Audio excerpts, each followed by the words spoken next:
Hello all for the kids, welcome back to the channel. Today we have a new video, a new book, and it's called Double Trouble, Groundhog Day. And it's by Bethany Roberts and illustrated by Lorinda, Bryan, Cauley. One fall evening on Weathervane Mountain, the Groundhog family gathered in their burrow. They were enjoying one final filling feast before their very long winter nap. The twins, Gregory and Greta, squabbled over the last piece of pumpkin pie. "I got it," said Gregory. "I got it first," cried Greta. Gregory poked Greta. Greta bumped Gregory. Gregory tweaked Greta's tail. Greta pulled Gregory's ear. "Twins," said Dad Groundhog, shaking his head. "Double trouble," said Granny Groundhog with a smile. "Late breaking news, late breaking news." Grampy Groundhog stood up and clinked his glass.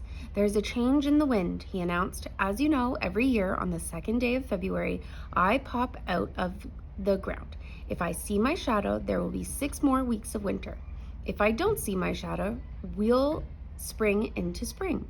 Gregory stopped poking Greta to listen. Greta stopped bumping Gregory to listen. "But I am getting old and a bit under the weather," said Grampy. "So I'm turning our family forecasting job over to one of you youngins." The twins jumped up and down. "I'll do it," cried Gregory. "No, I want to do it," cried Greta. "Me," said Gregory. Me, cried Greta. "We will draw straws," said Granny Groundhog. "The one with the longer straw gets the job." Gregory pushed his glasses back on his nose. "I'll be in all the newspapers," he said. "I'll be on TV," Greta said. She danced a happy dance all around the room. "Greta, you pick," said Grampy. Greta stopped dancing, squeezed her eyes tight, and wished. Then she picked a straw. "I get the job," crowed Gregory. "I'll be famous." He looked at himself in the mirror. "Gregory the Great." "Gregory the Gross," said Greta. "Poor loser," said Gregory. Greta stuck out her tongue. Gregory chased Greta with a pillow. "Twins," said Mom Groundhog, shaking her head. "Double trouble," said Grampy with a wink. "Time for bed," said Dad Groundhog. "The world is counting on you, Gregory." "You betcha," said Gregory, brushing his teeth. Gregory the Great, world-famous forecaster, preparing for bed. Greta rolled her eyes. Gregory set his alarm clock for February 2nd. Soon everyone was sound asleep except Gregory. "Let's see," he thought. "If I see my shadow, I say, spring will come soon. No, that's if I don't see my shadow. If I don't see my shadow, I say it will be winter for 6 more weeks. No, if I see Gregory drifted off to sleep. His dreams, weather maps swirled, umbrellas had teeth, and giant mittens chased him. Still sleeping, Gregory slowly got out of bed and popped out of the hole. He stood on a stump and waved his eyeglasses. 6 more shadows, he shouted. "Winter is springing soon."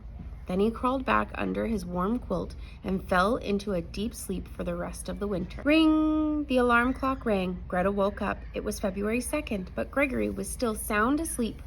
"Gregory, wake up," she cried. "You have to forecast the weather." Gregory moaned. "I'm so tired." Greta danced to wake up. Dance around the room.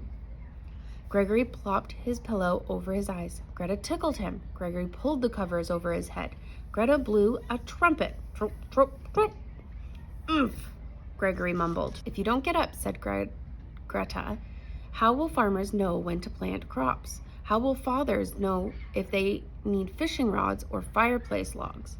How will mothers know if they should pack picnics or bake bread? How will children know if they need umbrellas and kites or sleds and mittens?"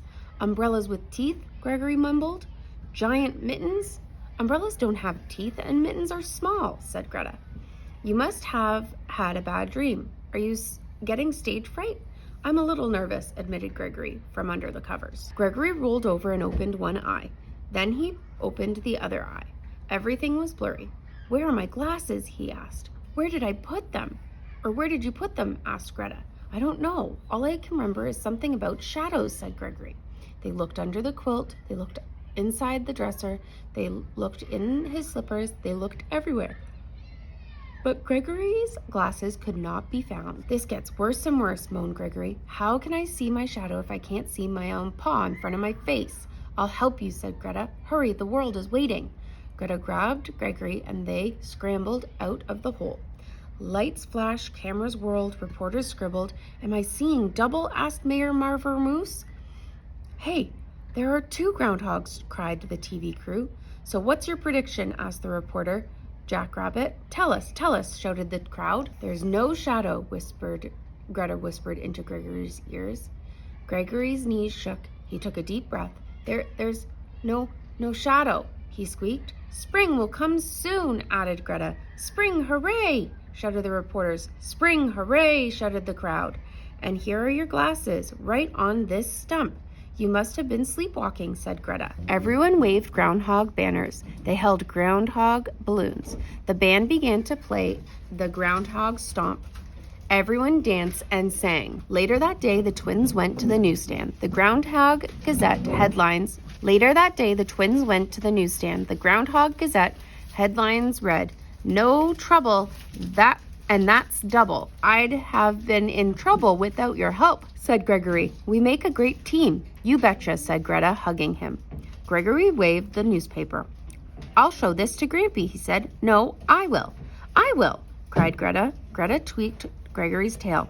Gregory pulled Greta's ear. Greta chased Gregory down the hill, around the bush, and into the burrow. "By thunder," said Grampy, squinting at the paper. "You 2 young'uns sure are fine forecasters.